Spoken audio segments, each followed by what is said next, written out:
ZNS Total Sports is brought to you by Fourth Terrace Diagnostic Center.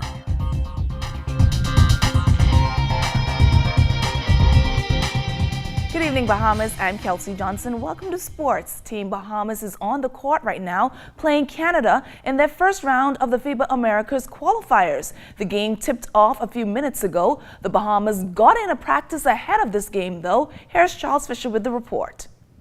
Team Bahamas held their final practice this morning at the Scotiabank Center, where they'll take on Canada tonight. Assistant coach Wade Watson, he has a key eye on Canada. We looked at a lot of the numbers. We looked at a lot of film from Canada. We saw some of their weaknesses. We hope we could exploit some of their weaknesses.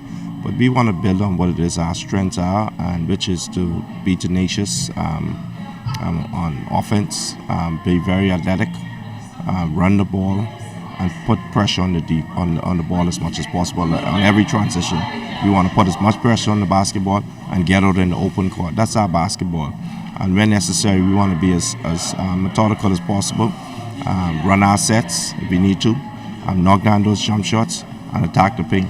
That's where we believe our strengths are, and hopefully we could do that effectively and win this game tonight. All Team 242 needs to do is play ball. The guys are very motivated.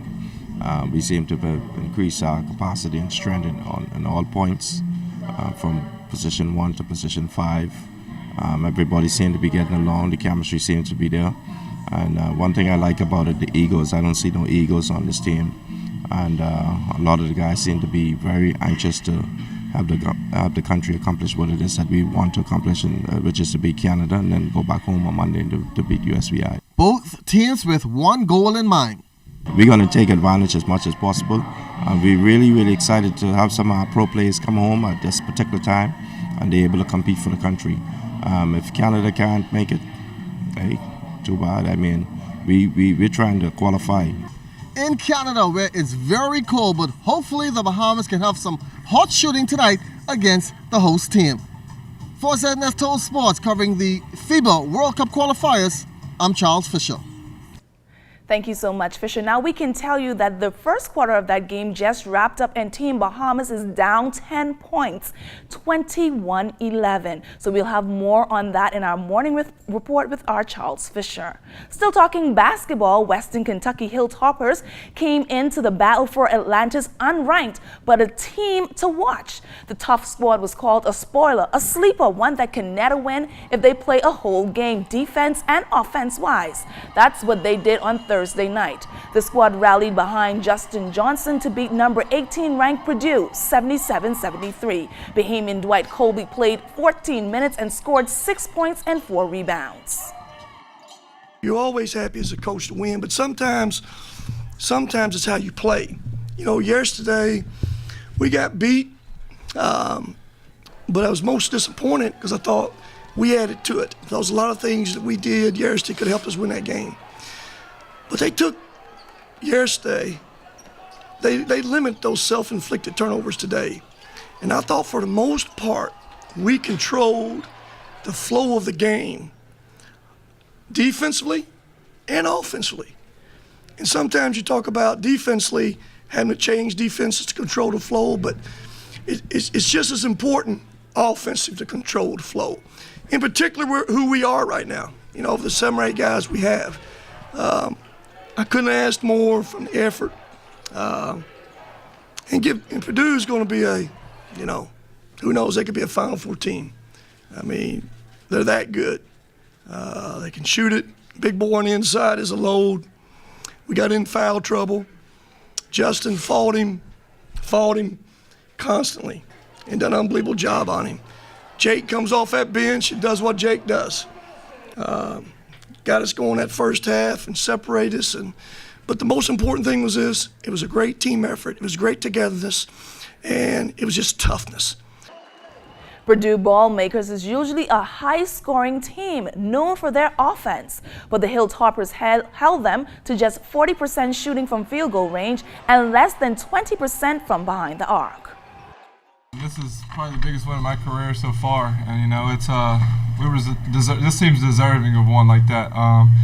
Coach always says, you know, practice should be harder than the game, and our practice. If you come watch our practices, we'd rather play a game any day of the week than go to practice, just because, you know, when we're in practice, we get after it for 2.5 hours every day, and we go hard, you know. So this, with you know, the limited numbers, you know, I think I notice people all the time and think when we're warming up with 8 guys out there, people will start counting, and they're like, you know, they look, those 8 guys, I'll go to war with those 8 guys any day of the week, because they show up every day to practice, they show up every day to weights. You know, they're good dudes in that locker room, and you know, I'll go to battle with those guys any day of the week. Junkanoo Jam is well underway in Bimini. Baylor crushed Missouri State 100-58, and Georgia Tech beat Pennsylvania 69-55. Loyola Hall was the place to be on Thursday. That's where the future ballers played and put on a show in the Catholic Primary School Championships. Julian Gibson was there and had to sit on the sideline before they crossed him up, but here's his report. Kelsey, this little girl is the smartest girl in the world, playing with a tablet who wants to watch a lopsided championship.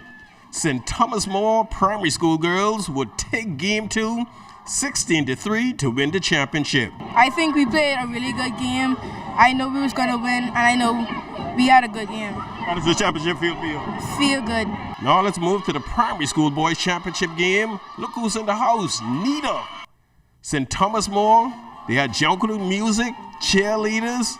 This game went back and forth, but down the stretch, St. Thomas More would lose to St. Francis Joseph 25-22. We never give up. We play, we work out our heart, we play hard.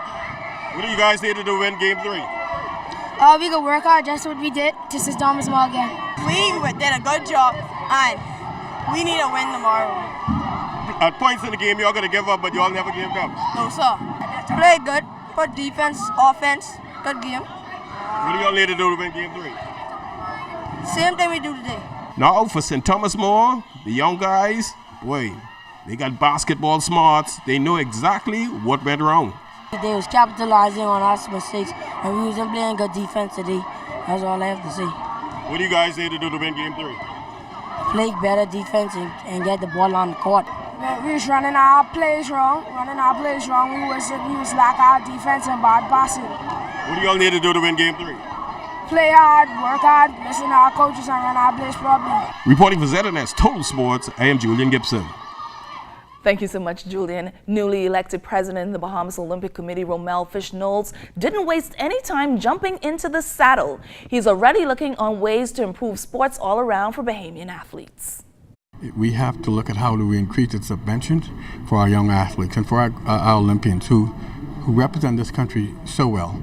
And some of them need to be compensated, and I can tell you that we're going to advocate for them and every federation in this country. Sports will no longer be neglected. We expect every sporting federation to receive their grants and receive them timely. And I'm sure that with the new Minister of Youth, Sports and Culture and my Prime Minister, Mr. Minister, we're going to make sure that sports deserve and get the honor that it deserves. Equestrian is a fast-growing sport in the country that doesn't want to be overlooked anymore. President Kathy Ramsing-Pierre is working hard on the branding. We are trying not to. We are trying to raise our profile. That's one of our primary missions to do so. You know, equestrian is actually one of the oldest Olympic sports. It's the only Olympic sport that's contested evenly by men and women in the same competition. And we have over 50 junior equestrian athletes competing now in the Bahamas. That's all the time we have for sports. I'm Kelsey Johnson.